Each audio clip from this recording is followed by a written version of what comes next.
والصلاة والسلام على سيد الأنبياء والمرسلين وعلى آله وأصحابه أجمعين. أعوذ بالله من الشيطان الرجيم. بسم الله الرحمن الرحيم. الذين إن مكناهم في الأرض أقاموا الصلاة وآتوا الزكاة وأمروا بالمعروف ونهوا عن المنكر ولله عاقبة الأمور. বাংলাদেশ খেলাফত মজলিস নারায়ণগঞ্জ জেলা ও মহানগরের উদ্যোগে আয়োজিত আজকের এই গণসমাবেশে উপস্থিত সংগ্রামী সভাপতি, উপস্থিত বাংলাদেশ খেলাফত মজলিসের কেন্দ্রীয় ও স্থানীয় নেতৃবৃন্দ, সর্বস্তরের নেতা কর্মী, তৌহিদি জনতা, সংগ্রামী আমার নারায়ণগঞ্জের জেলাবাসী, আমি আজ বৃষ্টিবিঘ্নিত এই প্রতিকূল আবহাওয়াকে উপেক্ষা করে নারায়ণগঞ্জের প্রাণ কেন্দ্র ডিআইটি মসজিদ চত্বরে সমবেত হাজার হাজার এই জনতার বিপুল উপস্থিতিকে বাংলাদেশে ইসলাম প্রতিষ্ঠার পূর্বাভাস হিসেবে আগামী নির্বাচনে ইসলামপন্থীদের অভূতপূর্ব বিজয়ের পূর্বাভাস হিসেবে বিবেচনা করতে চাই।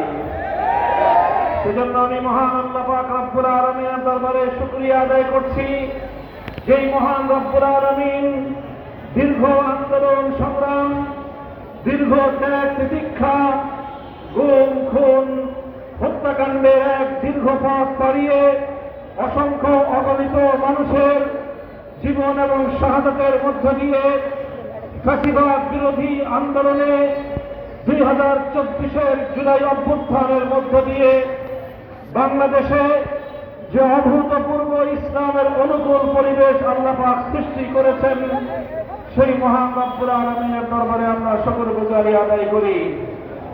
সংগ্রামী সাথী ও বন্ধুগণ, আমরা স্পষ্ট ভাষায় বলতে চাই, এদেশের ইসলামপন্থীরা, এদেশের মুসলমানরা দীর্ঘ সংগ্রাম করে এসেছে। 1909 সালে কলকাতার আধিপত্যবাদ থেকে পূর্ববঙ্গের মুসলিম জাতিসত্তার মুক্তির লক্ষ্যে তারা বঙ্গভঙ্গ করেছিল। তারা মুসলমানদের মুসলিম জাতিসত্তার ভিত্তিতে একটি মানচিত্র এবং একটি দেশ গঠন করার লক্ষ্যে 1947 সালে তারা দিল্লিকে সালাম জানিয়ে তারা স্বতন্ত্র একটি মুসলিম ভূখণ্ড গড়বার লক্ষ্যে সুদূর সেই পিন্ডির সঙ্গে জোটবদ্ধ হয়ে দিল্লিকে বাংলাদেশের এই পূর্ববঙ্গ থেকে, পূর্ব পাকিস্তান থেকে বিতাড়িত করেছিল। এরপরে শুরু হয় 1947 সাল থেকে 1971 সাল পর্যন্ত দীর্ঘ এক সংগ্রাম, ইসলাম প্রতিষ্ঠার সংগ্রাম, রাষ্ট্র ব্যবস্থায় ইসলামী শাসনতন্ত্র প্রতিষ্ঠার সংগ্রাম। দুর্ভাগ্যজনকভাবে 1947 সালে ইসলাম প্রতিষ্ঠার অঙ্গীকার করে দেশের মানুষের ম্যান্ডেট নেওয়া হয়েছিল। বাংলাদেশের মানুষ ইসলামী রাষ্ট্র প্রতিষ্ঠার জন্য অভূতপূর্ব যে গণরায় দিয়েছিল, পশ্চিম পাকিস্তানের সৈন্য শাসকেরা 24 বছর পর্যন্ত বাংলাদেশের মানুষের সেই অভিপ্রায়কে গলা টিপে হত্যা করার পায়তারা চালিয়েছে। ইসলামের সঙ্গে তারা গাদ্দারি করেছিল। ইসলামী শাসন কায়েম করবার অঙ্গীকার করে সেই অঙ্গীকার ভঙ্গ করে একদিকে বাংলার মুসলমানদেরকে তারা বোকা বানাবার চেষ্টা করেছে, আরেকদিকে স্বয়ং সৃষ্টিকর্তা আল্লাহর সঙ্গে তারা বিশ্বাসঘাতকতা করেছিল, যার অনিবার্য ফলশ্রুতিতে 1971 সালে মিথ্যার বিরুদ্ধে সত্যের যুদ্ধ হয়েছিল। 1971 সালে জালিমের বিরুদ্ধে মজলুমের লড়াই হয়েছিল। 1971-এ বৈষম্যের বিরুদ্ধে সাম্যের লড়াই হয়েছিল। দীর্ঘ 9 মাসের মুক্তি সংগ্রামের মধ্য দিয়ে অত্যাচারী, জালিম, স্বৈরাচারী পশ্চিম পাকিস্তানি খান পাঠানদেরকে বাংলার মানুষ ঝাঁটাপেটা করে বিদায় করেছিল। এদেশের মানুষ স্বপ্ন দেখেছিল একটি বৈষম্যহীন বাংলাদেশ হবে।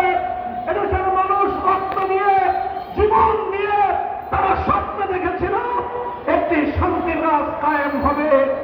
কিন্তু দুর্ভাগ্যজনকভাবে আমরা দেখলাম 1971-এর মুক্তিযুদ্ধে নেতৃত্ব দানকারী আওয়ামী লীগের নেতা শেখ মুজিবুর রহমান সাহেব 9 মাসের হাজার হাজার শহীদ মুক্তিযোদ্ধাদের রক্তের সঙ্গে বেইমানি করে মুক্তিযুদ্ধের কয়েক মাসের মধ্যে নয়াদিল্লিতে ইন্দিরা গান্ধীর চরমতলে বাংলাদেশের স্বাধীনতাকে তিনি বলি দিয়েছিলেন।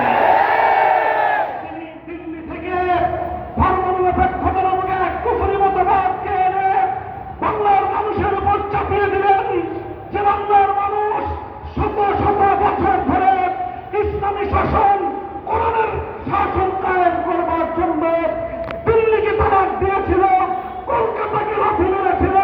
সেই বাংলার মানুষের উপর আবার দিল্লির আধিপত্য বাস্তবায়নের জন্য 1972 সালে পাকশালী ভারতীয় দালালের এবং ভারতীয় আধিপত্যবাদের চুক্তিপত্র নামে বাংলাদেশের সংবিধানকে তিনি ভারতের হাতে তুলে দিয়েছিলেন।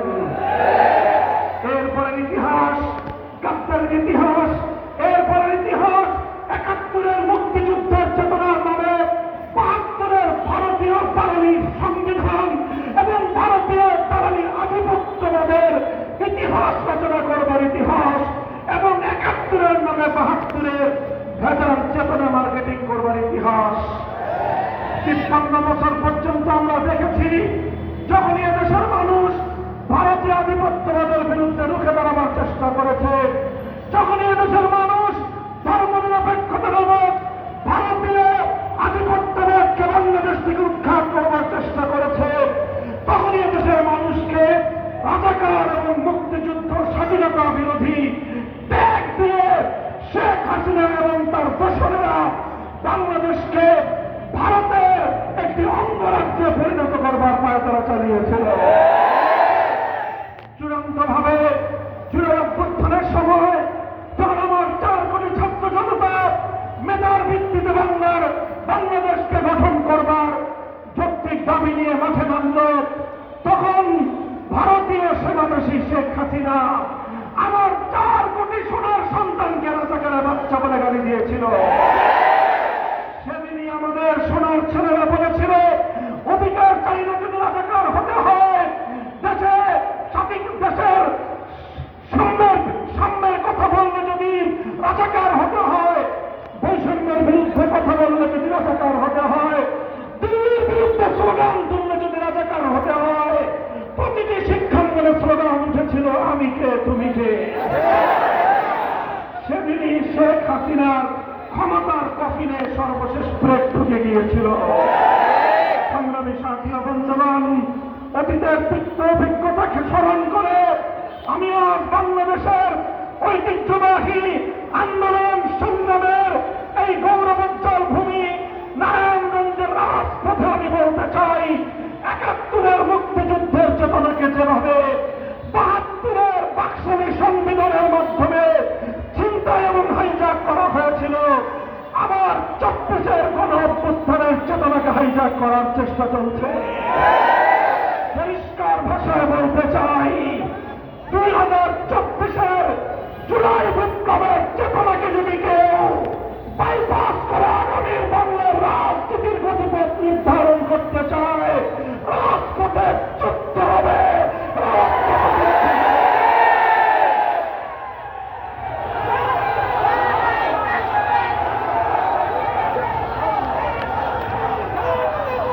সংগ্রামী সাথী ও বন্ধুগণ, আজ বাংলাদেশ খেলাফত মজলিস স্পষ্ট ভাষায় তার রাজনৈতিক প্রধান এজেন্ডা আমরা জাতির সামনে তুলে ধরেছি।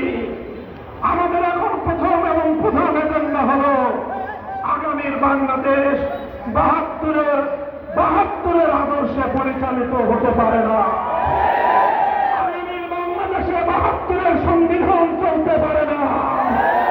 আগামীর বাংলাদেশ চলবে 24-এর অভ্যুত্থানের আদর্শের ভিত্তিতে।